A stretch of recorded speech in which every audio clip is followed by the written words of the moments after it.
this is leading people to wonder whether there are court orders that you will defy because you believe that the judge has no jurisdiction or they're political questions and not justiciable at all. And what would you say to that? Are there circumstances where you would defy a court order? Well, I think that, number one, nobody's been through more courts than I have. I think nobody knows the courts any better than I have. I would say the chief judge does, but nobody knows them better than I have. And what they've done to me, I've had the worst judges. I've had crooked judges. I have judges that valued Mar-a-Lago at $18 million because that benefited his case, because he wanted to see me convicted of something. I have judges that had relatives making millions and millions of dollars on the election, ruling on the election. But going forward, I had judges that were so corrupt. Because we all know that was outrageous. I never did defy a court order. And you wouldn't in the future? No, you can't do that. However, we have bad judges. We have very bad judges. And these are judges that shouldn't be allowed. I think at a certain point you have to start looking at what do you do when you have a rogue judge. He's a lunatic. First, he dodged the question of whether or not he'll continue to defy court orders. Then he falsely claimed he hasn't, right before revealing that he'd rather just remove any judges that don't let him do whatever the hell he wants. Maybe Trump's FBI deputy director can make their fascist position a little bit clearer. Folks, my recommendation is Donald Trump should ignore this. This judge is obviously not acting constitutionally at all. It should be ignored. Demand it, resuming all, but you can't order the executive to spend. I mean, you've effectively usurped the power of the executive. Who's going to arrest them? The marshals? You guys know who the U.S. Marshals work for? Department of Justice. That is under the, executive branch. Donald Trump's going to order his own arrest and his team. This is ridiculous.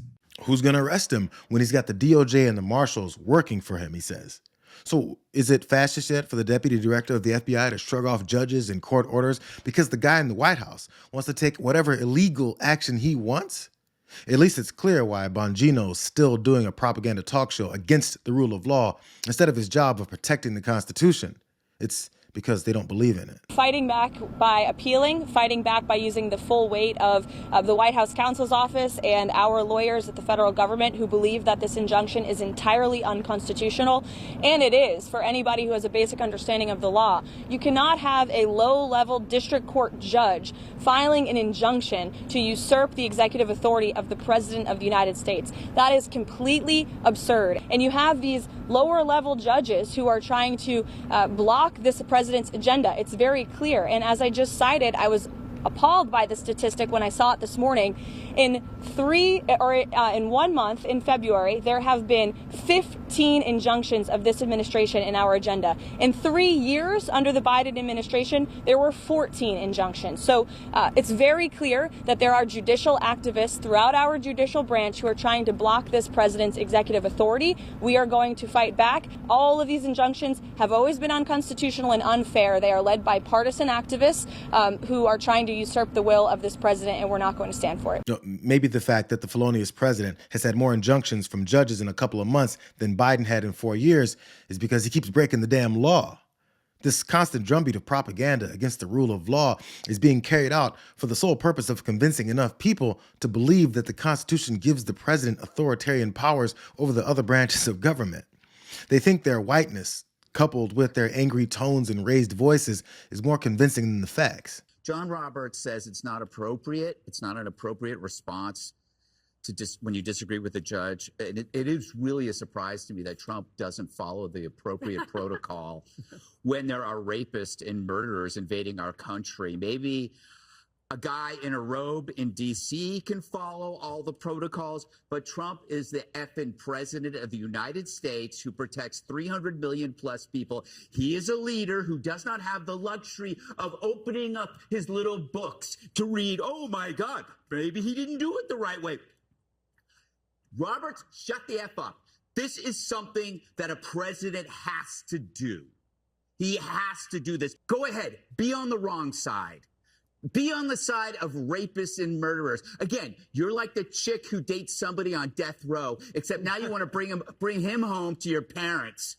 We should send these miscreants to the media and the activists' homes. Let them live with them. Trump doesn't have the luxury of adhering to the Constitution, the luxury of providing due process, apparently. Can you say that as a taxpayer, you don't have the luxury of giving your money to Elon Musk's lies about cutting $4 trillion of made-up fraud, waste, and abuse? So you're going to just ignore it and not pay your taxes anymore?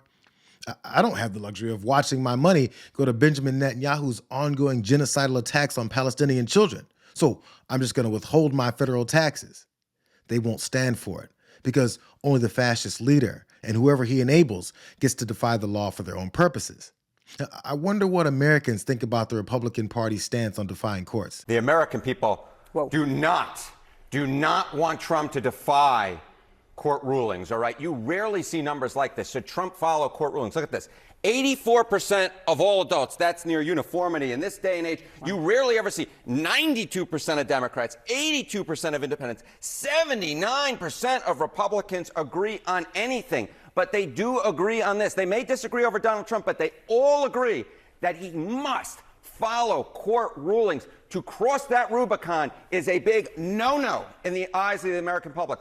When the court comes down with a ruling, the American public concurs with each other. That is, Donald Trump must follow those court rulings, even if he doesn't like them. They all pretty much agree that he should follow court rulings. But when it comes to whether he will follow court rulings, this is where there's big disagreement. Will Trump follow court rulings when the courts rule against him? Look at the majority number here. 58% are not confident that he will, compared to just 42% who are confident that he will. Has Trump exceeded his authority? Again, this follows, right? 57% of Americans already say that he has as president, compared to 40% say no. They don't care what Americans think because they don't believe in American democracy. Now, here's a glaring indication about this president's desire to keep the details of his illegal deportations out of the public eye. Aaron Reichlin-Melnick of the American Immigration Council posted the argument the Trump team made in court while failing to justify their actions. The Trump administration is saying that they may invoke state secrets doctrine rather than provide any information about the flights to El Salvador on Saturday to Judge Boasberg, even though these flights were on public flight trackers and landed to a media blitz of their own making. In trying to avoid having to explain why they might have violated Judge Boasberg's court order, the Trump administration is demanding he personally promise not to share any information they share with him in private. That is an outrageous request to a judge, and it won't go over well. The Trump administration's hyperbole over the Alien Enemies Act deportations has reached stratospheric levels. They claim it would be catastrophic to foreign policy to say at what time the flights, which were publicly tracked, entered international airspace. The chutzpah is unreal. Some call it chutzpah, while others call it fascism. And even though the Chief Justice of the Supreme Court delicately pushed back on Trump's vocal and consistent calls for impeaching judges that he doesn't like, he had a third-grade level answer for it that satisfied the media outlet that he controls. The Chief Justice of the Supreme Court issued what a rare statement about your suggestion on Truth that you posted earlier today that Judge James Boasberg should be impeached after he ordered those deportation flights to El Salvador halted, essentially turned around. The Chief Justice said it was more than two centuries. We understood that essentially impeachment was for very rare circumstances and not an appropriate response to rulings you disagree with. What's your reaction to the courts stepping in to make a statement here? They didn't make a statement when Joe Biden, decided to forgive all those student loans. Well, he didn't mention my name in the statement. I just saw it quickly. He didn't mention my name, but many people have called for his impeachment, the impeachment of this judge.